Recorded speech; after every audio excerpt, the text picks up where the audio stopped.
Olá, prazer, meu nome é Ricardo, é um prazer de novo estar conversando com vocês. Deixa eu contar uma coisa engraçada que acontece quando eu falo para todo mundo que eu estou fazendo faculdade de filosofia. É quase que unânime a fala do pessoal. Nossa, que coisa mais chata. Para que fazer filosofia? Isso dá dinheiro? Sinal de que as pessoas não sabem o que é filosofia ou não conhecem, né, bem a matéria filosofia.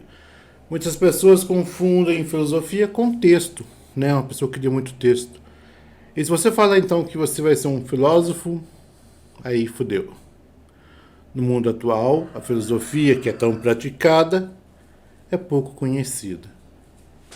Interessante como as pessoas não entendem o valor da filosofia, e filosofia nada mais é que amor ao conhecimento. A filosofia surgiu exatamente para acabar com os mitos, com aquelas coisas que acontecem, ninguém sabe porquê, e põe a culpa na conta de Deus. Dá um relâmpago, Deus está nervoso. Dá um terremoto, Deus está castigando. Coitado de Deus. Está pagando uma conta muito alta por uma coisa que não tem culpa. E aí entrou a filosofia. A filosofia entrou para questionar as coisas, para saber o porquê das coisas. E por que eu estou fazendo esse vídeo agora? Estamos vivendo um momento difícil da sociedade humana, planetária. A pandemia está trazendo questões que estão sendo levantadas no nosso dia a dia. Isolamento social, poder político que impede as pessoas de circular, de se movimentar, a raça humana lidando com uma espécie, com um ser que está colocando toda a sociedade de joelho, a economia estão quebrando, governos estão passando por dificuldades, enfim. A filosofia veio questionar este momento da sociedade também. Como está questionando o ser humano desde quando ela surgiu. Como o ser humano se relaciona com as coisas. Como o ser humano se relaciona com o próximo. Como o ser humano se relaciona com o planeta, com a sociedade, com os demais animais, com a vida, com a morte. Tudo passa pela filosofia. Porque tudo é uma questão de moral e ética que tem que ser debatido. Nesses dias, estive vendo uma matéria aí da TED sobre os transhumanos. E eu vou entrar nesse assunto já já com você. Mas por que eu estou levantando isso? Eu vi um vídeo do padre Fábio de Mello em que ele comentava de uma pregação do padre Jonas, lá de 1900 e Guaraná com rolha, em que o padre Jonas falava do chip da besta, né? Que as pessoas iam receber um chip com o número da besta, uma pregação sobre a nova era, e aí as pessoas seriam controladas, só poderiam comprar e vender se tivesse o chip da besta. As pessoas só poderiam comprar e vender porque não teriam mais dinheiro. E aí todo mundo ficou pensando, nossa, mas o chip da besta, quem que vai pôr um chip no corpo, essas coisas e tal? Pois bem, todos nós temos já esse chip, e todos nós somos controlados por esse chip. Cristãos, ateus, muçulmanos, evangélicos, católicos, espíritas, não importa. Todos nós temos um chip da besta, que é um telefone celular. Todo celular tem um chip, tem um número. E pelo celular você recebe, você paga as contas, você transfere dinheiro, você compra, você vende.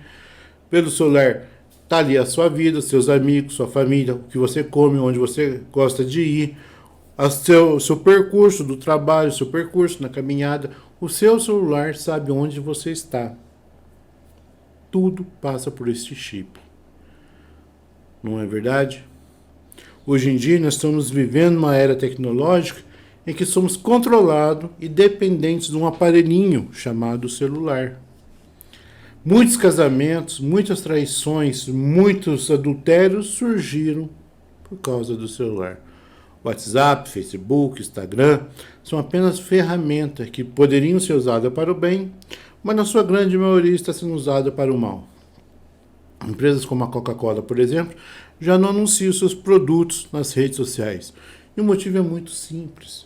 As redes sociais viram um ringue, um local tóxico, que as pessoas se agridem, se ofendem, perseguem, humilham, um debate que não traz fruto produtivo para ninguém, apenas ataque gratuito e sem nenhum propósito real. Diante dessa realidade, em que nós somos dependentes de um aparelhinho, de um chip, também entra a filosofia. Afinal, até que ponto a tecnologia pode controlar a nossa vida? Até que ponto a tecnologia ela é boa? Até que ponto a tecnologia pode ser usada dentro da sociedade humana, nos permitindo a não se tornar escravos dessa mesma tecnologia? A questão é, será que já não somos escravos dessa tecnologia? Será que já não somos dependentes dessa tecnologia? E o futuro? Até que ponto essa tecnologia vai interferir na minha vida e na vida de todos? E aí eu quero chamar vocês para um projeto que foi lançado no Japão ano passado, em que pegaram uma mãe que tinha uma filha morta, uma filha novinha que morreu, e recriaram a filha em computador, em holograma, pegaram a voz da filha, a imagem da filha, recriaram ela no computador e deram um óculos para a mãe, um óculos, aqueles óculos virtual de realidade aumentada, e puseram a mãe para conversar com a filha morta criada pelo computador. Até que ponto isso é moral? Até que ponto isso é ético? Por uma mãe para conversar com um programa de computador que simula a filha que morreu. Diz a ideia que a intenção é que diminua a dor da mãe, que console, que convive. Diminui. Será que diminui? É a filha que está ali? E quem garante que máquinas e computadores não criarão fakes, né? Meu, seu, e cometerão certos crimes usando a minha imagem, a minha voz, a sua imagem, a sua voz. Quem garante que essa tecnologia não irá destruir a pessoa real para poder incriminá-la de algo que ela não fez? A fake face já é uma realidade, né? Quem pega um rosto de uma pessoa e coloca esse rosto falso na pessoa e comete certos crimes. O timbre da tua voz, a sua voz já é copiada, imitada pelo computador. Na verdade, a sua voz é guardada pelo Google, pelo Facebook. A sua voz fica guardada no Google. Sabia disso? A sua voz está ali. E quem garante que o Google não vai usar a sua voz? Porque, não sei se você sabe, mas a voz do celular, ela é digital, ela não é a tua voz real. O celular pega a tua voz e transforma em ondas, em sequências binárias e depois recria no outro aparelho a mesma sequência e aí cria a sua voz no outro aparelho. Quem garante que isso não será usado contra mim e contra você no futuro? Quem garante que não irão criar clones virtuais da minha pessoa e da sua pessoa? E pensando nisso, a tecnologia caminha para esse passo também, da imortalidade humana. Eu vi alguns cientistas defensores do transhumanismo dizendo que até uns 30 anos para frente, o ser humano será transportado para uma máquina. O ser humano irá abandonar este corpo físico e será colocado numa máquina, num ciborgue, num corpo biônico, alguma coisa assim. E aí não terá mais doença, não terá mais morte, não terá mais nada, porque seremos máquinas. 30 anos é o prazo que eles acreditam que isso já estará sendo realizado. Elon Musk, aquele cara, né, da SpaceX que está planejando viagem a Marte, que colocou centenas de satélites no espaço, é um defensor dessa ideia do transhumanismo. O transhumanismo nada mais é que pegar o ser humano, que eles acreditam que evolui muito lento, muito devagar, usar a tecnologia para que esse ser humano evolua para algo mais aperfeiçoado, mais moderno, como uma máquina, um computador. E aí entra a inteligência artificial, que nada mais é que computadores controlando, falando, interagindo com os seres humanos na mesma capacidade humana. Temos, por exemplo, aquela ciborgue, né, aquele robô, Sofia. Sofia é um robô que imita o ser humano, tem gestos humanos, gestos faciais. e a Sofia prometeu acabar com a raça humana. E, no entanto, estão investindo em produção em massa de robôs igual a Sofia. Temos também a questão do projeto Avatar, em que eles pretendem transferir a mente humana para o computador, para uma máquina. E aí, assim, o ser humano está ali, ele terá sensações como se fosse o próprio corpo. E quando não gostar do corpo, troca o corpo, põe em outro corpo cibernético, outro corpo falso. Também temos o projeto de criar humanos em laboratórios em quantidade enorme. Criar vários corpos humanos e aí eu te pergunto, isso é ético? Isso é moral? Você deve estar pensando, não, mas isso daí não existe. Existe. O pior que existe. E aí entra a filosofia. Até que ponto nós podemos ir por causa da tecnologia? Porque, se você não sabe, grande parte dos cientistas, especialmente esse voltado ao transhumanismo, a tecnologia que quer engolir o ser humano e transportar o ser humano para a máquina, grande parte desses homens ricos e poderosos que estão implantando o transhumanismo são ateus. Então eles não têm valores cristãos, valores religiosos, eles não ligam para o fator Deus. Pelo contrário, na cabeça deles, eles acreditam que o ser humano é Deus, que Deus é o homem, que Deus é o projeto final da humanidade. Os seres humanos serão deuses. Então, essas questões, até que ponto é vida? Será que é vida um ser humano, uma mente presa a uma máquina? Você pode pensar, mas isso vai demorar muito? Não, nós já temos seres humanos andando por aí com pernas biônicas, com braços biônicos que mexem com a mente, com o pensamento. Existem tecnologias que estão sendo desenvolvidas pela Microsoft que lê a mente, pela frequência cerebral, eles conseguem ler o que você está pensando. Existe essa tecnologia que está sendo ampliada. Muitas vezes estamos no computador conversando ali, dialogando com um banco ou com um sistema e achando que não é um ser humano, e é uma máquina. Então nós já estamos tendo essa interação com a inteligência artificial. E aí a filosofia questiona tudo isso. É ético pôr o ser humano numa máquina?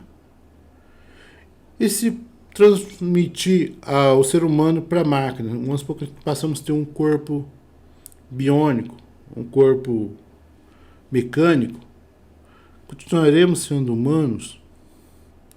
A partir do momento que nós podemos escolher criar seres humanos sem defeito, podemos escolher a cor dos olhos, a cor do cabelo, a cor da pele, o sexo, a altura, e nasce essa criança perfeita, a pergunta é um humano? Já que foi elaborado em laboratório, criado em laboratório? É humano um ser que não passe pelo útero materno, mas que é criado em laboratório? E afinal, esse ser que foi criado em laboratório, que não teve um útero, que não teve nada, foi totalmente criado em laboratório, ele é propriedade da empresa que cria, que elabora esse ser? Ele pode ser vendido como uma mercadoria, como um animal? Ele pode ser comercializado em grande escala? Ele é escravo ou ele é liberto?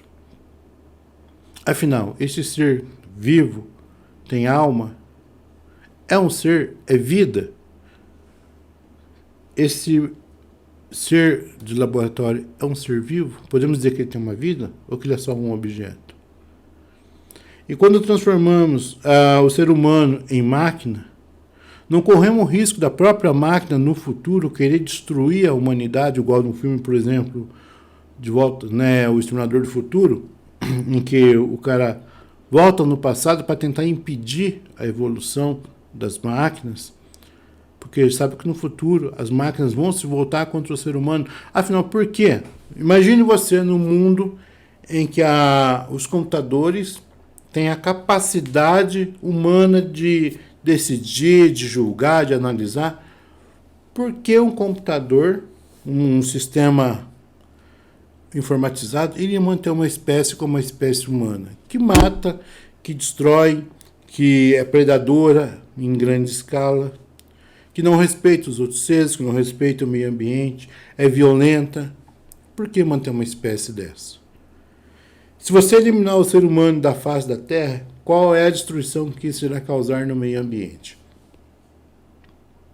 Já parou para pensar que, de repente, a raça humana pode ser vista por essa inteligência artificial como um parasita, uma praga, e precisa ser eliminada? Já parou para pensar que, de repente, nós estamos tomando o lugar de Deus, mas também, em vez de se tornarmos deuses, estamos nos tornando demônios de nós mesmos, destruindo a nossa própria espécie? Um cientista do Google, um CEO do Google, falou uma coisa que deixou bem preocupado.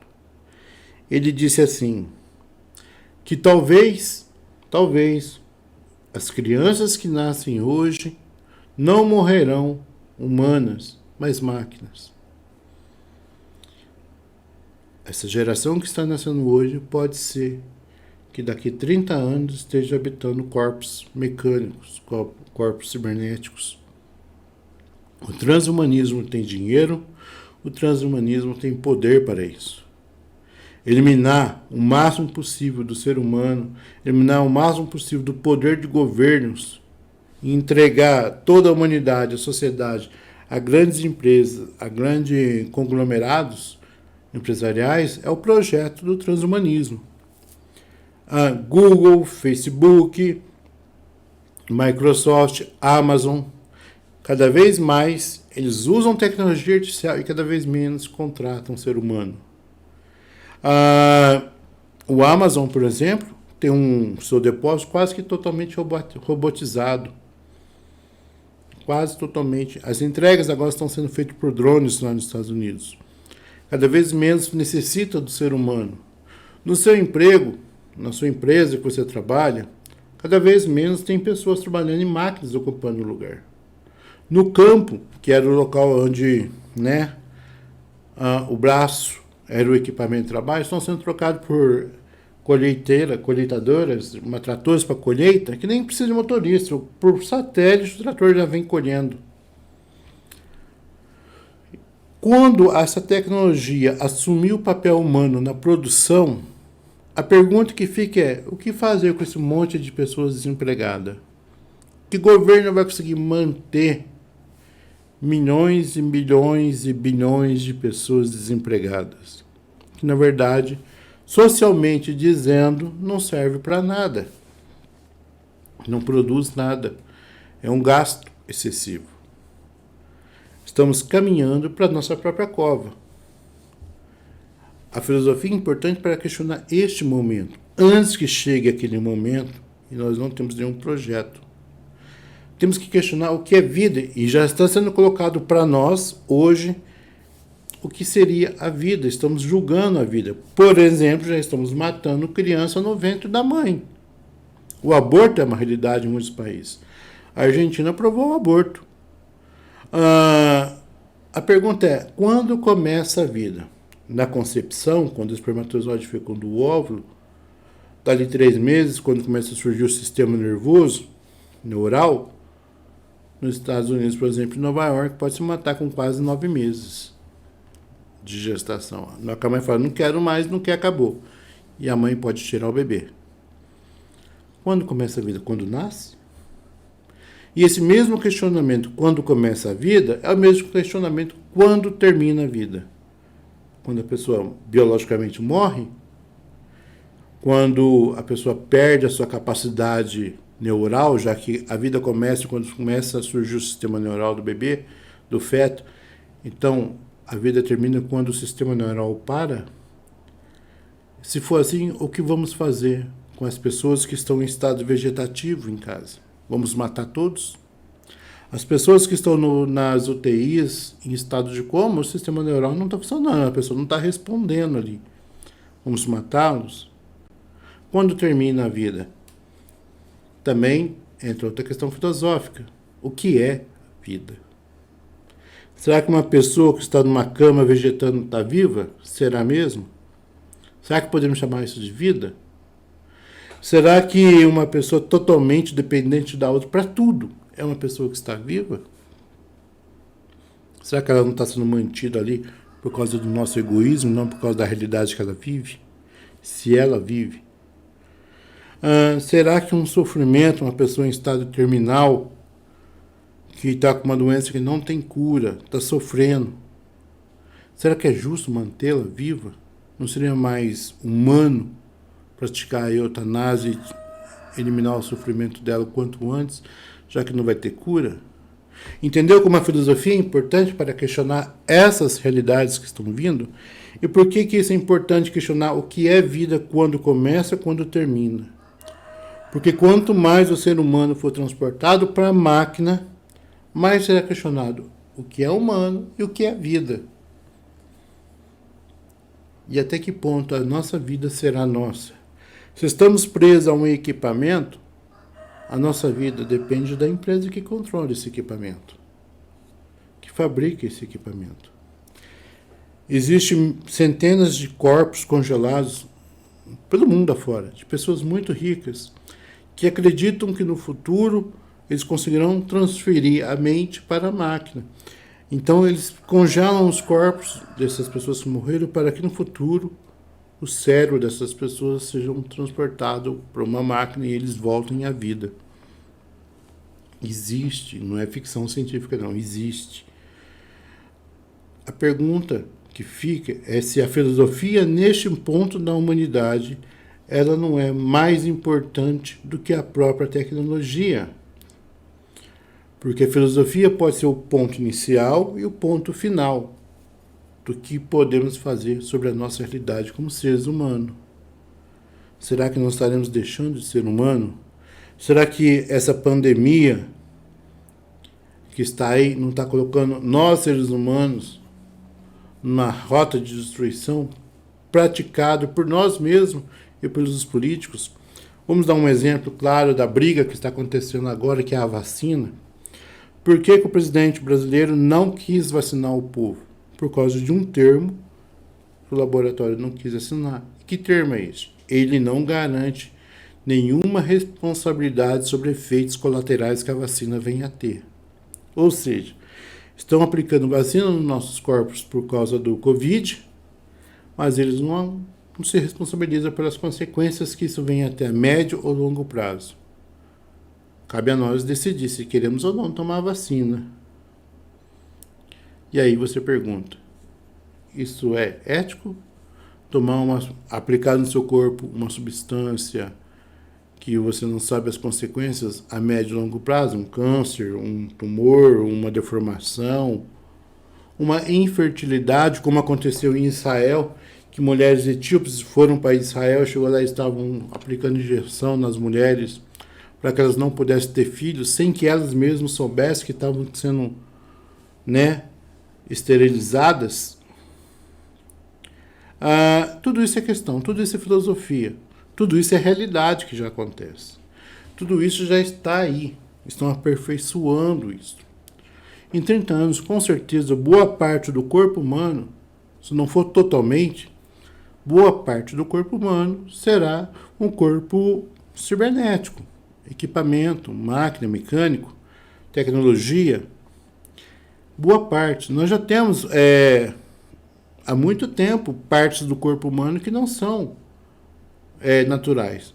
Cai um dente, põe um implante, um plástico com um pedaço de metal. A pessoa tem problema de vista, põe um olho de vidro. A pessoa não tem uma perna, põe uma prótese. A pessoa não tem uma mão, põe uma prótese. A pessoa tem problemas no rim, põe um rim artificial. Enfim, não é de hoje que certas partes do corpo humano estão sendo substituídas por equipamentos, por aparelhos artificiais. A questão é que agora a transmutação, graças à tecnologia, está mudando quase que totalmente o corpo humano. A intenção é mudar o corpo humano inteiro, não somente partes dele. A intenção é transferir um humano para a máquina. E a questão é, os pobres terão direito a essa vida? Ou só os ricos? Se os pobres não tiverem direito a viver num corpo artificial, o que acontecerá com eles? Se não tem trabalho, se não tem renda, Se será que eles serão considerados cidadãos? Será que eles terão proteção da lei? Tudo isso é questionável, tudo isso tem que ser muito questionado, e a religião entra no meio, a ciência entra no meio, a política entra no meio, a sociedade entra no meio, e a filosofia é parte desse debate. A religião usa da filosofia para debater questões de valores humanos, éticos, morais, espirituais. A política usa da filosofia para debater esses mesmos valores. A questão é, não está na hora do ser humano começar a voltar a ler?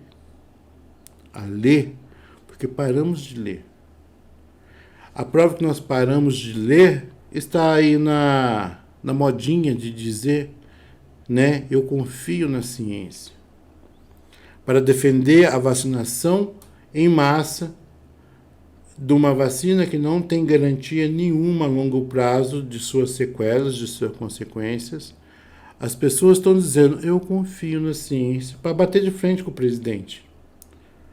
A questão é que quando você fala, eu confio na ciência, não, você não confia na ciência, meu amigo, porque ciência não é uma personalidade.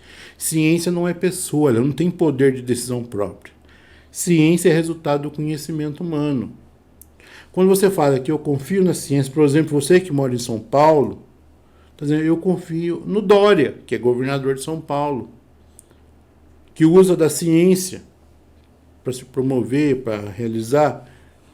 A questão, você confiaria no Dória? Nós estamos vendo direto vídeo aí, por exemplo, que ele fechou São Paulo, pôs o estado de joelho, causou o maior lockdown da história da humanidade ali, fechou milhões de pessoas dentro de casa, fechou empresa, fechou emprego, destruiu a economia do estado. E, no entanto, ninguém pode sair na rua. Mas o governador faz festa na casa dele, o governador pega o avião, vai para Miami, e o povo?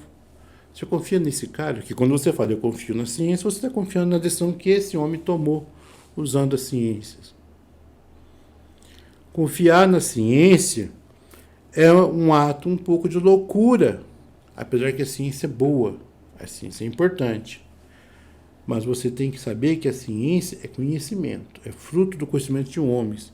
A mesma ciência que você diz que confia, vale lembrar, é a mesma ciência que matou em 300 anos mais pessoas que durante toda a história da humanidade.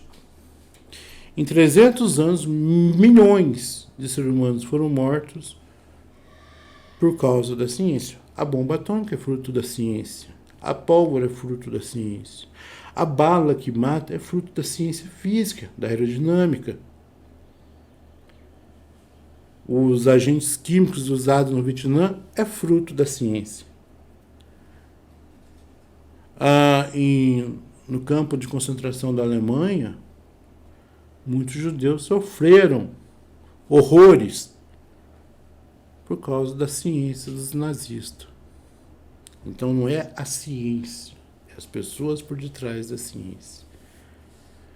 Você confiaria nessas pessoas totalmente, cegamente, como estamos dizendo, eu confio? Né? Você tem que pensar nisso também. Isso também é filosofia. Você está aplicando no seu corpo uma substância em que o fabricante, o laboratório, que vive totalmente de ciência, diz o seguinte: não me responsabilizo por nenhuma sequela. Venha acontecer. Isso é confiar na ciência.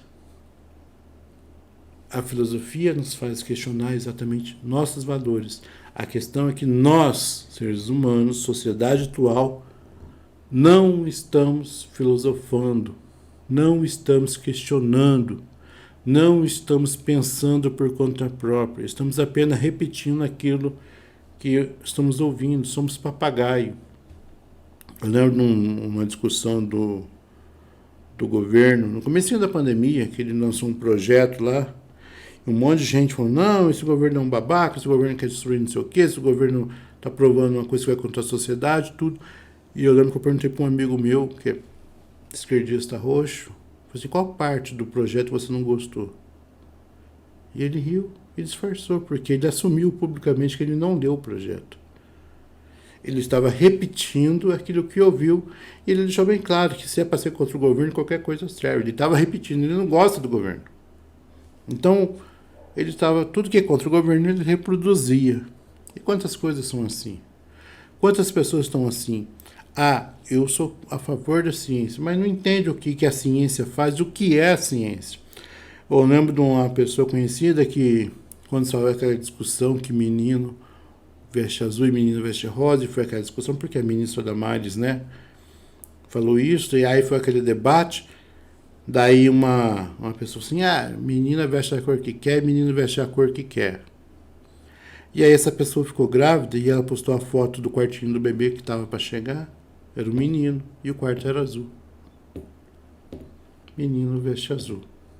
A hipocrisia está aí. O golpe está aí. Cai quem quer. As pessoas que defendem valores, muitas vezes não acreditam nesses valores que elas defendem. A gente viu isso no Big Brother, né? A Carol Conká é a amostra grátis disso. Antirracista, defensora dos grupos minoritários, defensores, né, daqueles que são oprimidos. Era racista, era xenofóbica, era tudo. Menos politicamente correta, como eu queria dizer. Vale a pena pensar, vale a pena usar. Eu convido você a ler mais, a ler tudo, dos contra e do a favor daquilo que você crê, do que você pensa, do que você acredita. Ouvir o contra ajuda a pôr na balança, ter um contrapeso para você entender. Seja mais filosófico, questione mais, não aceita nada como verdade, sem antes questionar. Depois que você questionar e analisar, você se posiciona. Valeu? Obrigado.